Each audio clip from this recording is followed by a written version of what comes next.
Apocalipse comentado, capítulo 13, sessão explicativa. Demos uma pausa na cronologia, ou seja, na narrativa de fatos, e vamos agora fazer mais uma sessão explicativa dos capítulos anteriores em um outro pano de fundo. O plano do adversário, o plano do inimigo, baseado em Daniel capítulo 9, capítulo 11, a besta que emerge do mar. Há pelo menos 36 vezes no Apocalipse a citação da besta que emerge do mar. Ela é chamada de besta porque é comparada a uma fera, incapaz de se arrepender e cheia de demônios. Ela emerge do mar. O mar simboliza nações, é um homem. O apóstolo Paulo, em 2 Tessalonicenses, chama de homem do pecado, o iníquo, o filho da perdição. Um homem, um ser humano retirado dentre o povo e empoderado pelo poder de Satanás. Aqui nos versículos iniciais nos mostra que o dragão lhe dá poder. Versículo 2 diz que o dragão deu poder, o seu trono e grande autoridade. No capítulo 13, de 1 a 10, nos mostra a revelação, a identidade da força, ou de onde vem a força do anticristo. Lembrando que o anticristo, ou a besta que emerge do mar, ela é três coisas. Ela é um homem, com base em Tessalonicenses capítulo 2.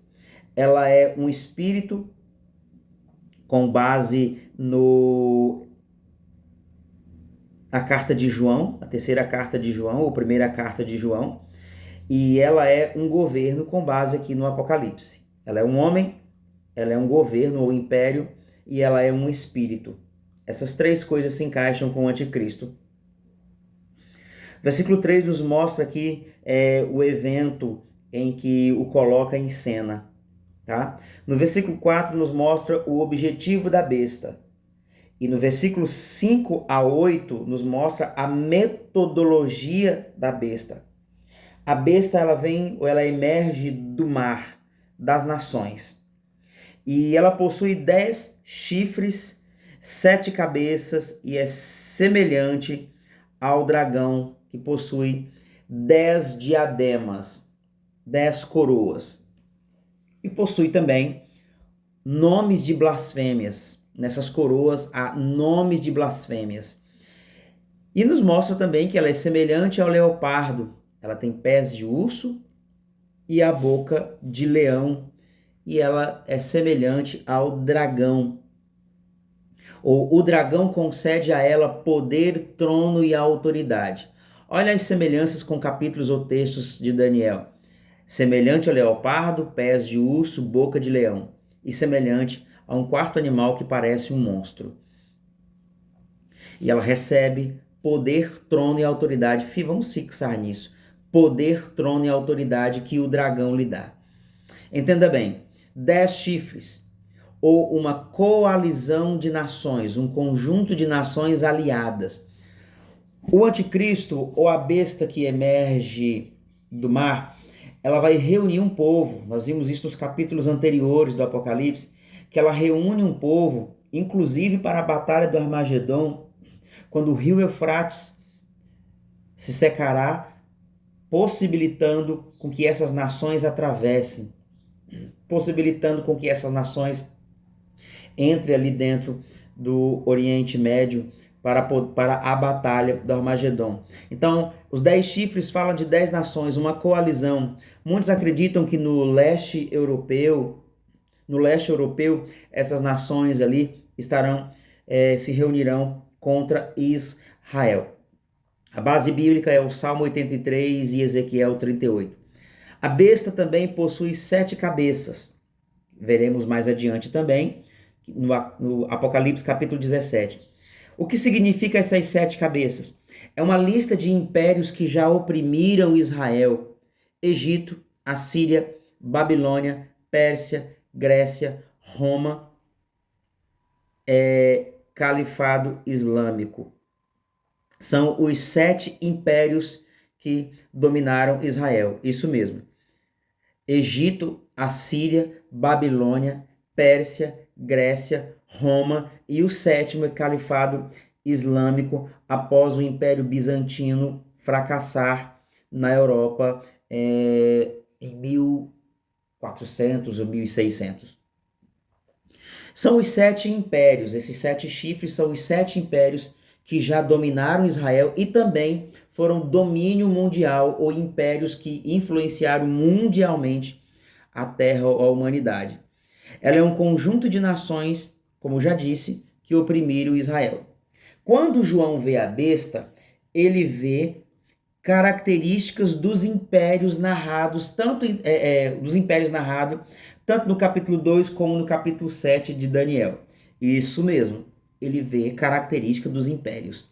Desses mesmos impérios, ou 7 impérios que nós narramos.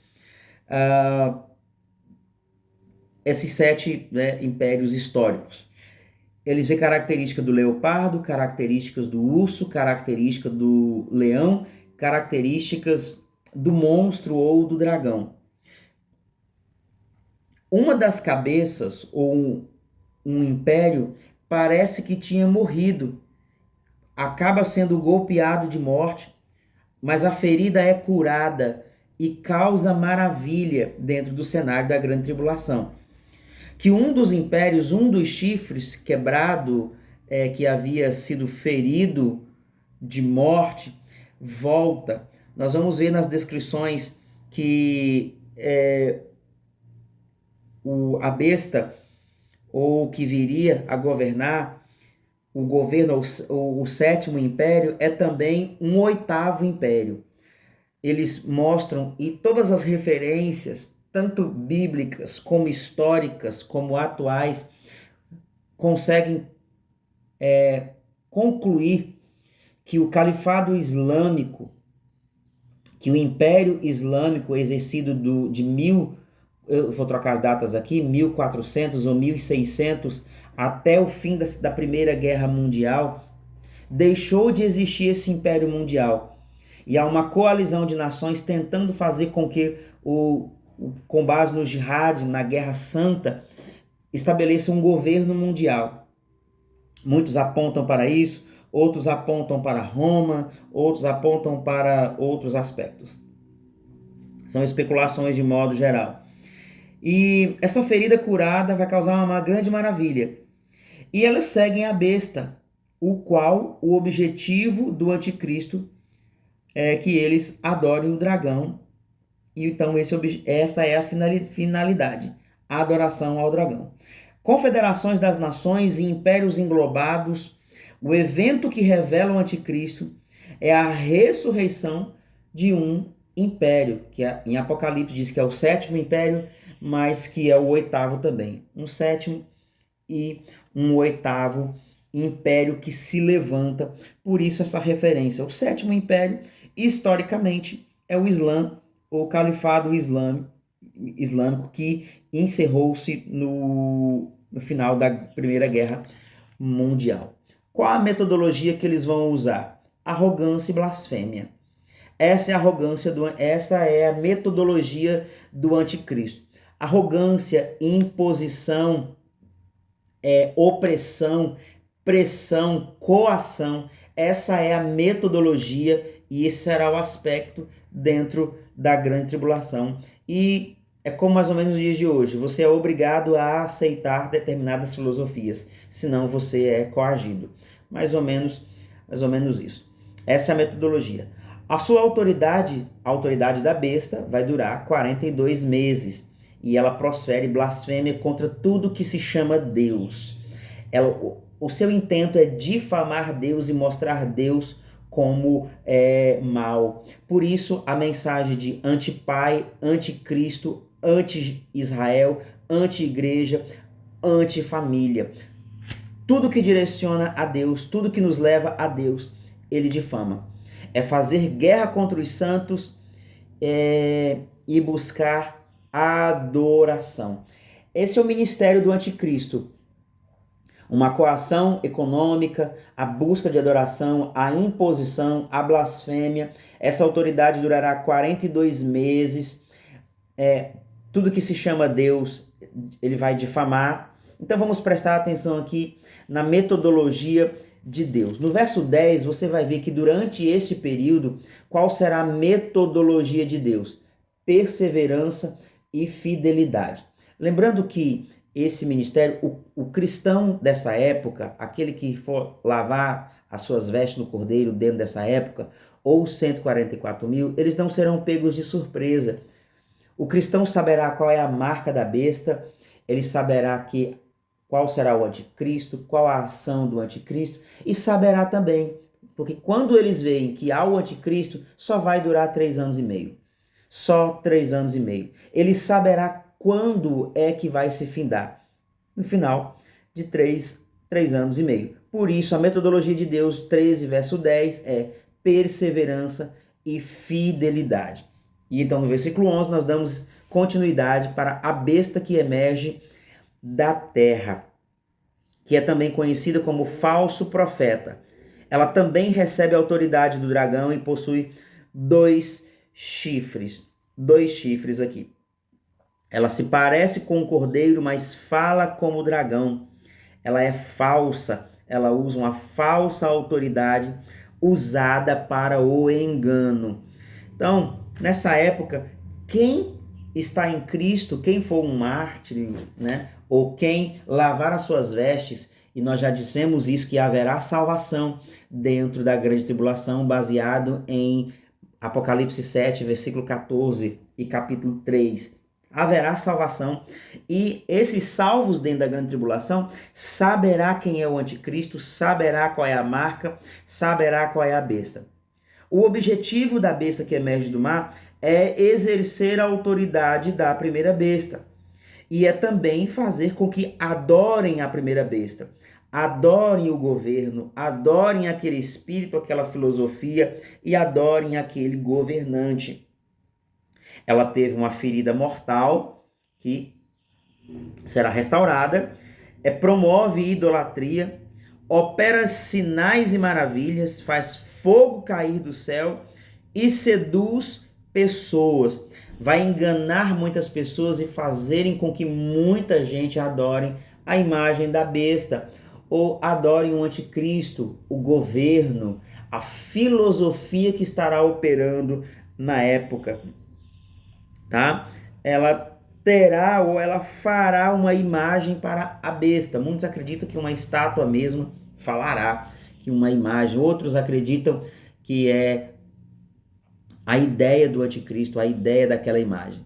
Mas especulações. Verso 15, a autoridade, ela tem autoridade para matar. Ela operará coação. Vai ser morto todo aquele que não adorar a besta, tá? Todo aquele que não adorar a primeira besta será morta. Quem não, no verso 15 diz aqui, ó, como ainda fizesse morrer quantos não adorassem a imagem, no versículo 15. Então, aquele que não adorar o sistema, aquele que não servir ao sistema político, econômico, de governo, filosófico, morrerá. Haverá uma adoção ao sistema filosófico da época, porque ela exige adoração. No versículo 16 e 17 você vê que há aqui uma pressão econômica a todos, pequenos e grandes, ricos e pobres, livres e escravos, faz com que seja dada certa marca sobre a mão direita ou sobre a fronte, para que ninguém possa comprar ou vender, senão aquele que tem a marca, o nome da besta ou o número do seu nome, ou seja, pressão econômica e exigência da adoração. O governo dessa época, queridos, lembrando a você que o anticristo, ele é um homem, ele é um espírito e ele é um governo. Então, dentro do contexto da grande tribulação, o anticristo será a operação de um governo político, bélico, armamentício. será um governo, um espírito, um estado mental e uma liderança por parte de um homem. Isso é a besta que emerge do mar, tá? Um poder político, um poder econômico, um império, um governo. E governo envolve moeda, envolve leis, envolve uma ação militar, envolve um governante. E a besta que emerge da terra traz uma adoração, traz devoção, traz religião, traz filosofia. Esse é o ambiente da grande tribulação. E será obrigatório e não opcional, diferente de Deus, que não obriga as pessoas a o adorarem, mas o convida por amor. O que essa besta faz? O que esse monstro faz? Né? Ele tem uma marca na testa e na mão. E vamos entender agora para que serve essa marca. Não há uma descrição objetiva, mas apenas implícita e não explícita do que é a marca. Muitas especulações durante os anos, como chip na mão, chip na testa, código de barras, cartão de crédito, vacina contra o Covid, as vacinas de modo geral e várias outras especulações no decorrer da história. E ninguém de fato soube. Mas vamos entender o que é a marca da besta? Vamos entender qual é o ambiente, qual é o contexto dessa marca? A marca, queridos, ela é um número, ela é um nome, tá? A marca ou o nome da besta, o número do seu nome e o número será visto, que está arrolado ao número 666. É um número de um nome, o nome de um número, como aqui muitos interpelam, né? Quando a besta dá vida à imagem, essa imagem vai falar envolvendo a adoração, é a chave do texto. Qual que é a chave do texto? A adoração. Ninguém vai receber a marca à toa, sem saber. Será consciente, está conectada ao que adora. E você vê nos capítulos anteriores do Apocalipse que o povo de Deus é marcado e os flagelos só são liberados depois que o povo é marcado. Está no capítulo 7. O povo, os flagelos, as trombetas só são liberadas quando o povo de Deus for marcado. E os flagelos virão somente sobre você vai ver isso, somente sobre os que têm a marca da besta. Isso está escrito, não é especulação interpretativa particular. Os flagelos, as trombetas são liberadas somente sobre aqueles que têm a marca da besta. Ou seja, o cristão dessa época, e haverá salvação, que nós já citamos, ele saberá, então todos saberão, os seres humanos aceitarem a Cristo e os santos dessa época saberão qual é a marca e saberão o que é a marca. Pela descrição bíblica aqui, segundo o contexto. Saberão qual é a marca e saberão quem serão marcados. Ninguém vai receber aleatoriamente. Está conectado a quem adora, a quem adota um sistema político, governamental dentro desse sistema. Porque o objetivo dela é pressão econômica. O objetivo da marca é atuação e pressão econômica, tá? E o objetivo é impor a adoração à besta, impor a adoração à primeira besta. A finalidade da marca é coação, pressão financeira. Por isso, os sinais dessa marca é nome e um número. Então, nós temos aqui marca, imagem, número e nome. E eu vou apresentar para você 4 coisas relacionadas à marca da besta aqui. 4 coisas. Quando isso se dá? Gente, no contexto dos 3 anos e meio, no contexto da grande tribulação. Não tem nada agora. Nós, pelas escrituras, estamos de frente com o princípio de dores. na descrição de Mateus 24, segundo as descrições da nossa era presente, está mais relacionada ao princípio de dores e não à grande tribulação. Guerras, rumores de guerras, ao pestes, pai contra filho, filho contra pai. Esse contexto é o contexto do princípio de dores e não da grande tribulação. Então, esses eventos da marca da besta está restrito ao período de 3 anos e meio da grande tribulação. Não podemos fazer confusão desses períodos. Qualquer coisa agora ainda não é, porque é destinado ao período da grande tribulação. Todos saberão. Por quê? Porque será obrigatório, é obrigatório a marca, não é opcional. Está relacionado à economia, ao governo, à compra, à venda, à articulação financeira. Isso ainda não foi liberado. Então vamos ver as 4 coisas associadas à marca da besta. Primeira coisa, gente, será uma exigência, ou seja, é obrigatório, você tem que ter, a pessoa tem que ter. Segunda coisa da marca da besta, está associado a um homem, a um governante, a um governo, a uma liderança bélica, política e econômica.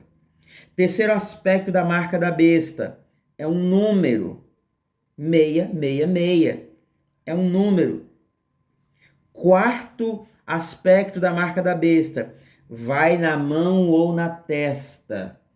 Esses 4 sinalizações da marca da besta. E ela só aparece no contexto da grande tribulação. Estou sendo repetitivo para ser didático, tá bom? Ela só aparece no contexto da grande tribulação. E ela é trazida pelo falso profeta. Então vai ser fácil detectar.